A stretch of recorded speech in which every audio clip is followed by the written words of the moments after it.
What's up, everybody? Welcome to another edition of Film Session. So Penn State really carved up Indiana's defense as it scored 1.38 points per possession on Saturday afternoon.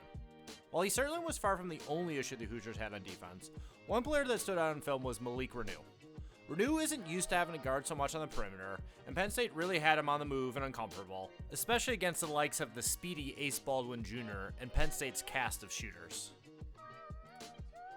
On our first play near the end of the first half, Reneau calls out the switch between him and Cups, and Reneau switches on to Baldwin Jr. Baldwin Jr. passes to Brown out of the freeze and really just gears up to get it back, blowing right by the bigger Reneau for a score at the rim.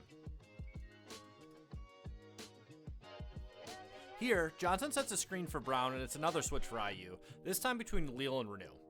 But Reneau opts to give space off the perimeter to Brown, so while it's a bit of a deep shot, he just steps right into it anyway, banging home one of his 4 threes on the afternoon. Here's another high ball screen where Reneau gets switched onto Baldwin Jr. This time around, Cubs opts to bring the help to stop the drive. This allows his man Dunn to relocate out of the corner.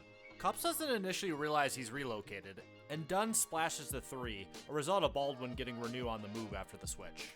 On our last play, Reneau is now guarding the initial ball handler Kern, who gets 2 screens. As he goes to switch onto the roller Hicks, Reneau is expecting him to roll to the basket and looks that way, but Hicks has actually popped out to the right side. By the time Reneau realizes it, all of a sudden Kern is coming back to his way and handing the ball off to Hicks. Both Galloway and Reneau realize the shot is now coming and make an initial move that way, but it doesn't matter as Hicks drops in the triple. And that's all she wrote for this edition of Film Session.